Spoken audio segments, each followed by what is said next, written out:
Next on AM 1480 WLEA, the Newsmaker Show. Here's Brian O'Neill. And good to have with us in the studio this morning live, Hornell Mayor John Buckley. Mr. Mayor, thank you for coming up. Hey, thanks for having me on, Brian. It's a wonderful day out there. Sun is shining and it's supposed to warm up today a little bit. Yeah, cold out there. Like we just said, 22 degrees. Mayor Buckley, we had in the news this morning news about the high-speed rail cars made at Alstom and Hornell being tested out in Colorado. Yeah, so that's been big news. It's been something that's been in the works for a little while. Alstom is obviously making the Acela line train, the high-speed rail, the only place in the country right here in our backyards in Hornell, New York.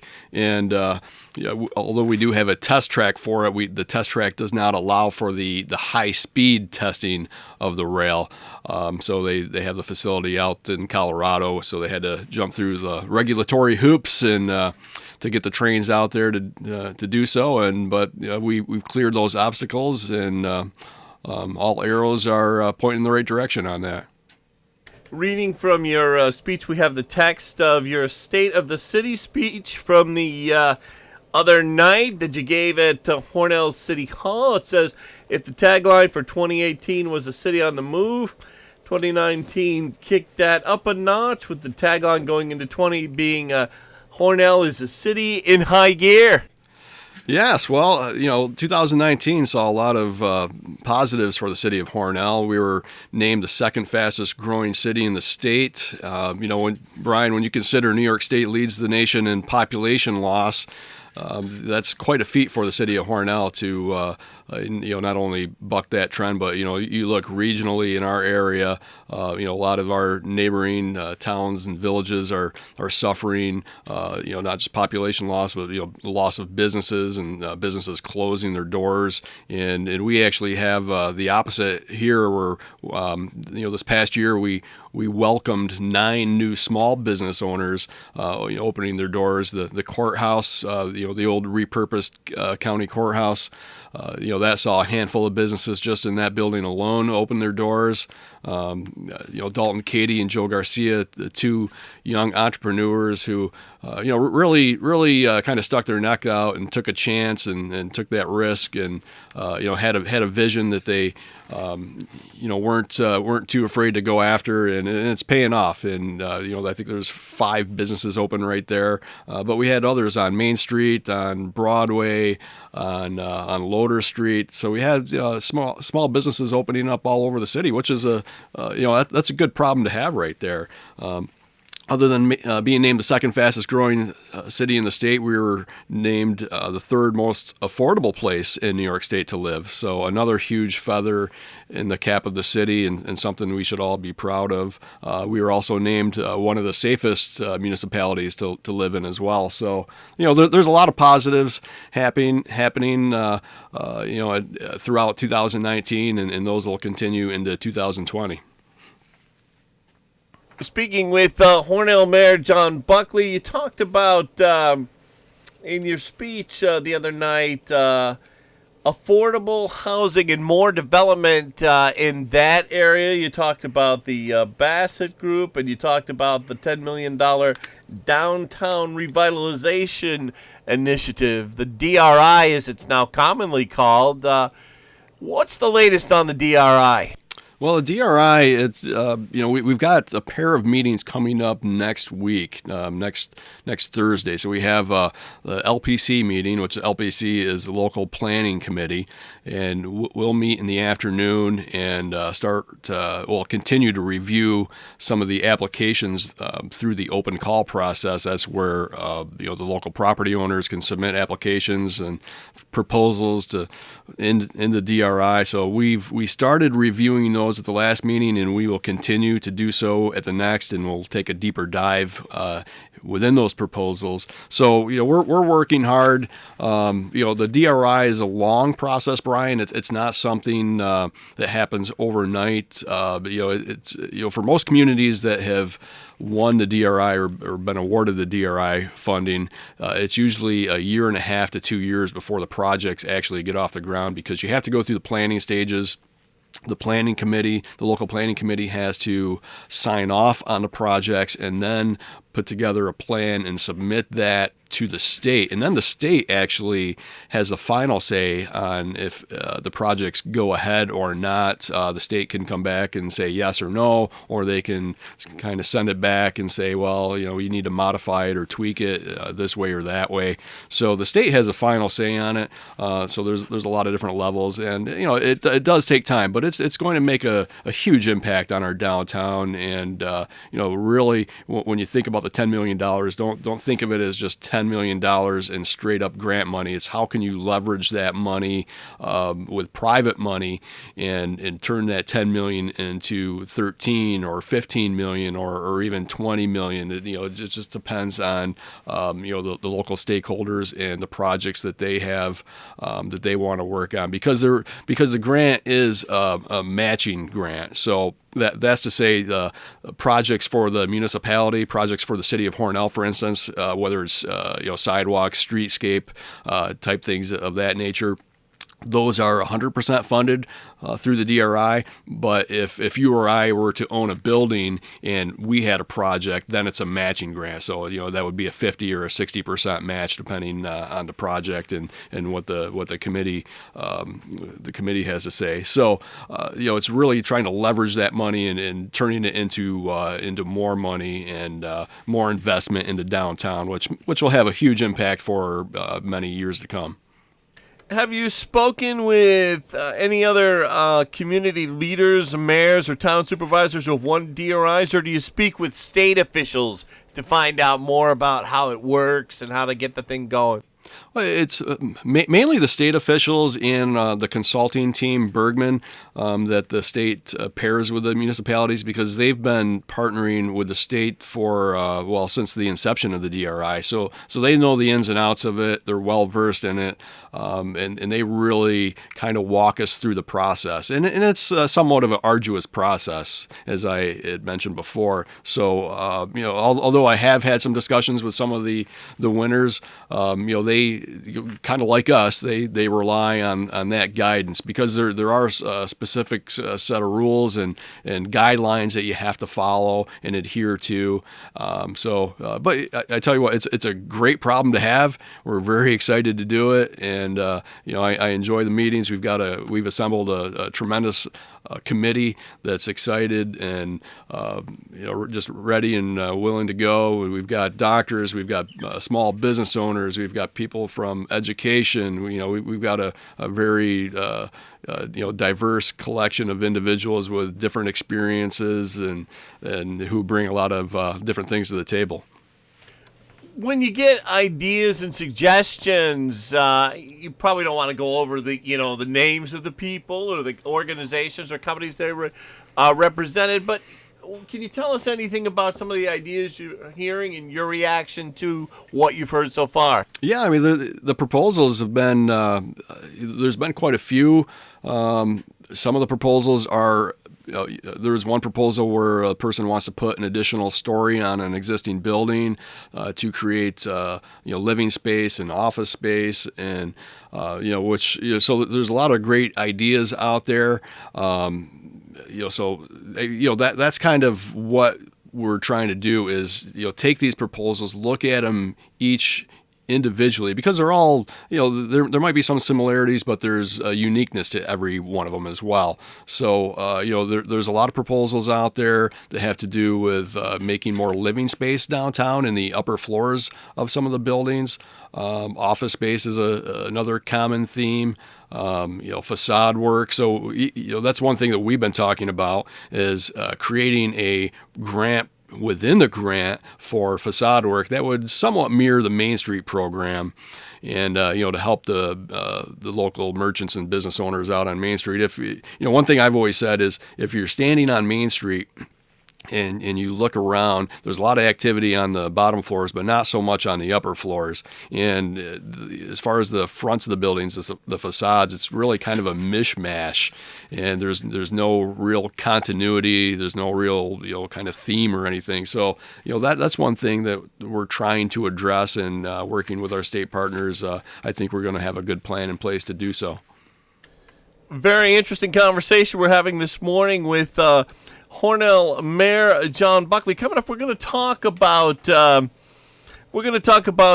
bail reform and how the mayor is going to be a judge in the upcoming comedy night this weekend. We have a few topics we're going to bring up with Hornell Mayor John Buckley. When we return, stay with us. It's not every day that history is made around here, but this year you'll get to witness one of our area's biggest milestones.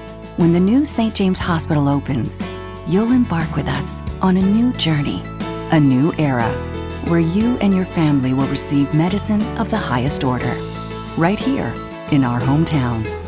And then one day, you'll say you were here when it all began. The new St. James Hospital, opening March 2020.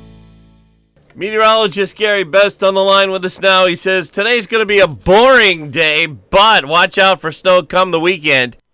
That is correct, Brian. Today, very quiet, nothing going on, but we do have some snow on the way for the weekend. Not going to be a big storm, but enough to maybe shovel and plow as we get into Saturday. In the meantime, through today, well, the sun rose this morning at 7:33. It'll set at 5:12 later today. And today will feature partly sunny to mostly cloudy skies with a high near 40. Clouds about 19 or 20 tonight, but mid to upper 40s on Friday and mostly cloudy. Then rain or mixed precipitation arriving Friday night down to 32.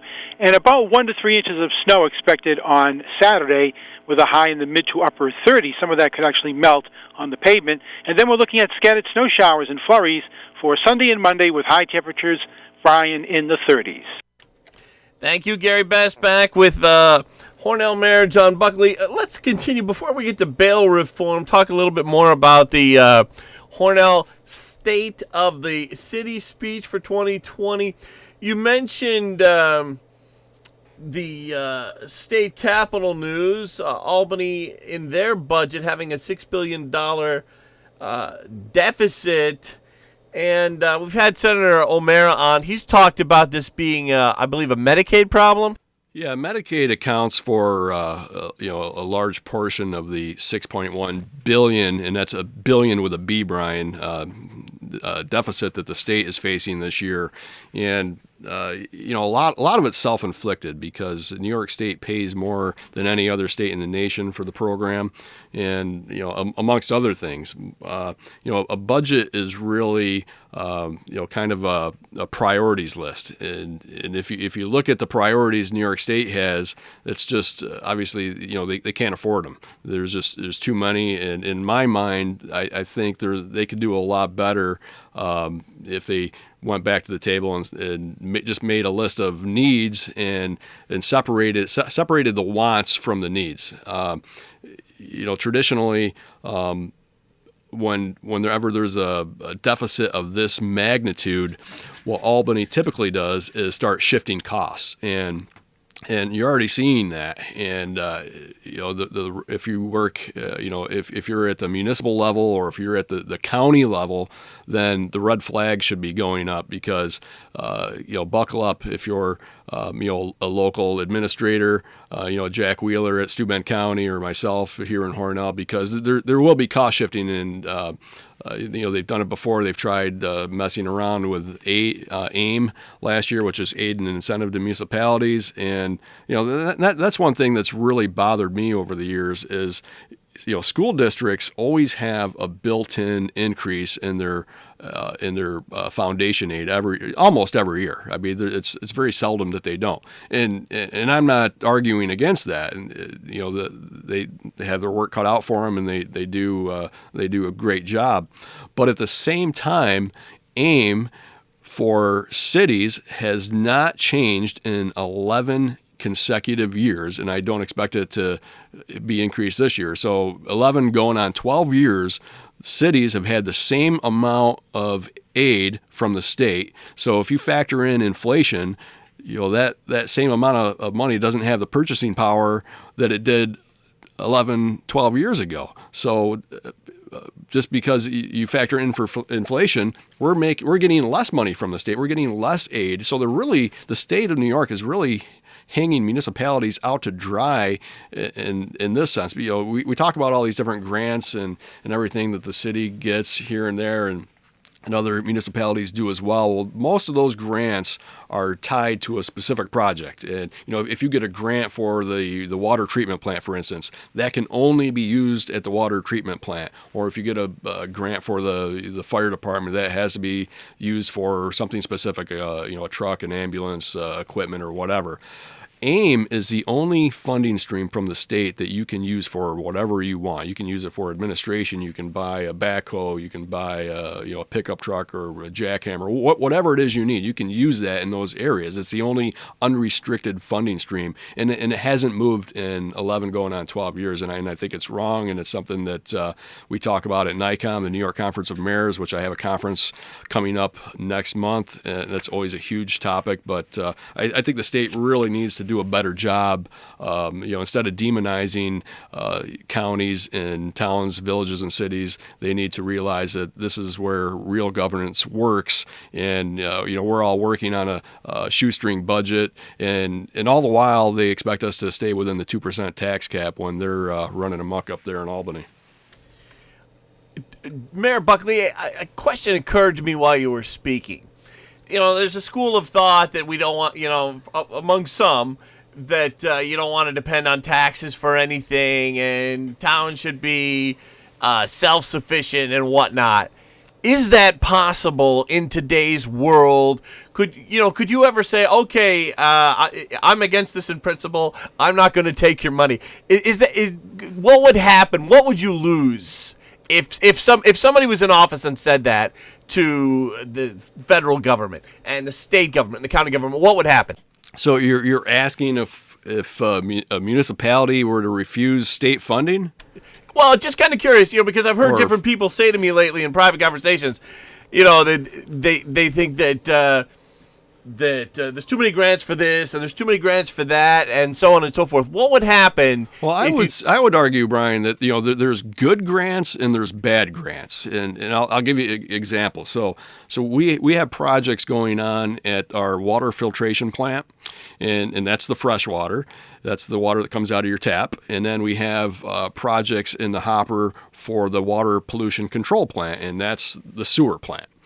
So when we receive state grants or federal monies for those projects, I would argue those are good grants. That's money well spent, money well invested, because how often do you turn the water on, or how often do you flush a toilet? You do it all the time, right? You turn the water on, wash your dishes, wash your hands, take a shower. The water then goes down the drain. There's a lot that goes into producing that water and getting it to your tap, and then on the other end, there's a lot that goes into once it goes down the drain and it goes through a process before it eventually ends up in the river. So these are multi-million-dollar processes, and I would argue all day long that those are essential services, especially when you live in a city such as Hornell or Corning or any large municipality. But on the reverse side, on the flip side, and I think this is what you're referring to, is all these grants given out over the years that, and I remember, during the bailout of, back in the Obama years, there was grant money for, I think there was a grant money for like a bridge for turtles because turtles were getting run over on a highway. And I mean, there was just so many absurd things. So I think there's bad grants out there. And if I recall right, Steuben County actually turned down a grant because it was just whatever it was so ludicrous, and they would have never even used whatever it was for. So yes, that does exist. There are grants out there that are not needed, but those bad grants give the good grants a bad name. That's a good way of putting it. Talking with Hornell Mayor John Buckley, let's get to bail reform. Yeah, bail reform has it's been a disaster already. We're barely 3 weeks into the new year, and just to give the listeners an idea of what we're talking about. As of January 1st of this year, a defendant must be released from custody without bail for the following crimes. Now bear with me for a second, Brian. Manslaughter in the second degree, aggravated vehicular homicide, criminally negligent homicide. So that's to say, you basically kill someone. Well, we're not going to arrest you. Here's your appearance ticket. We'll see you in court in a couple of months. And, by the way, the court will call you or email you or text you to remind you to show up. That's absolutely crazy. Assault in the third degree, aggravated vehicular assault, making a terroristic threat.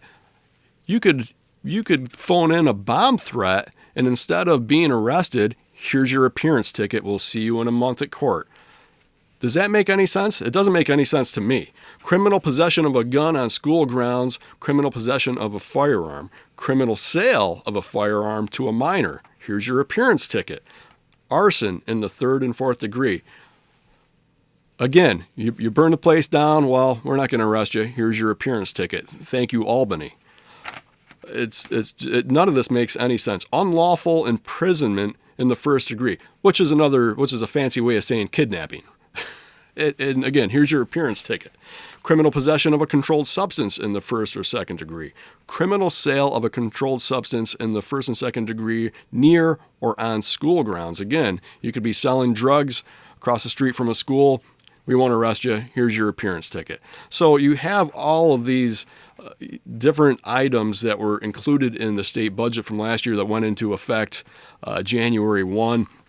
Okay, what kind of impact does this have on the community? Well, it's pretty obvious. It makes the community less safe. It puts the public at risk. And every single day you're seeing stories from one side of the state to the other side of the state with people being released with appearance tickets or being kicked out of jail altogether because and law of enforcement this. puts that right in the statement when they put out the press release about the suspect. They do. We were not able to hold this guy because of the new laws. They're bound to the laws. They have to adhere and follow the laws. That's their job. So I've heard there's been some jeering of law enforcement at a case over on the other side of Allegheny County, over towards Olean.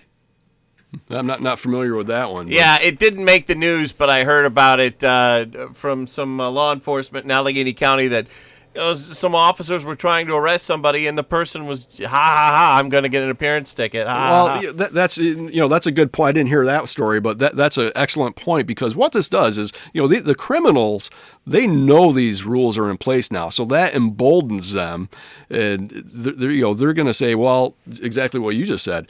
You can't arrest me. Just give me my ticket, and I'll go on my merry way. We had an incident here a couple of weeks ago where we had a death. Someone had OD'd from drugs, and we traced it back to the person that we suspected were selling it, and we brought him in. Couldn't make the arrest. Had all the evidence, but because of the discovery rules, because it's not just bail reform, it's discovery reform. So now the police department has to transmit all of the information when they make an arrest to the DA within 15 days. So any toxicology reports, anything that goes out to a lab, you have a 15-day window to get that, or else the arrest gets kicked.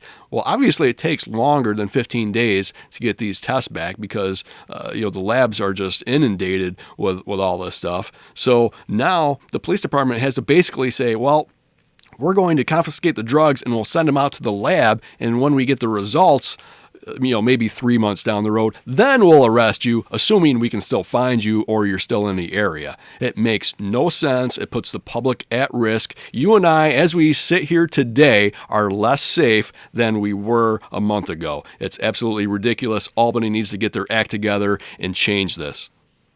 We've been speaking with Hornell Mayor John Buckley. Down to the last couple of minutes, the house fire victims. Is there anything that you can tell us there? Anything new there? Yeah, they're all doing well. They've most of them, the vast majority of them, are in either new apartments or homes. I think there's one, maybe two families that are still in temporary apartments, but we've been working with them through Turning Point, Catholic Charities, Salvation Army, United Way. Our codes department has done a phenomenal job Bud Burdett, who is our codes officer, has been my point person on this whole thing, and from helping the victims out to the cleanup efforts, and there'll be more on the cleanup efforts in the next couple of weeks. Brian, we've been working with our partners at the county and some of the locals to formulate a plan, and that's we're starting to implement that. So we'll talk about that more the next time. But yes, horrible, tragic story, but I think it's going to have a happy ending, and I've said it 1,000 times, but the silver lining is there was no loss of human life, which is just a miracle in itself. There was some loss of pets, which is tragic, but to not lose any human life was just a blessing there, and again, hats off to the police and fire departments and all the first responders and the community for everything that they did. Just an amazing time, for everyone to rally around each other and come together for a common cause. And, very, very proud of the community for really doing that. Mayor Buckley, with that, we have to go. I want to thank you, though, so much for coming in. Well, I appreciate you having me, Brian. You have a great day.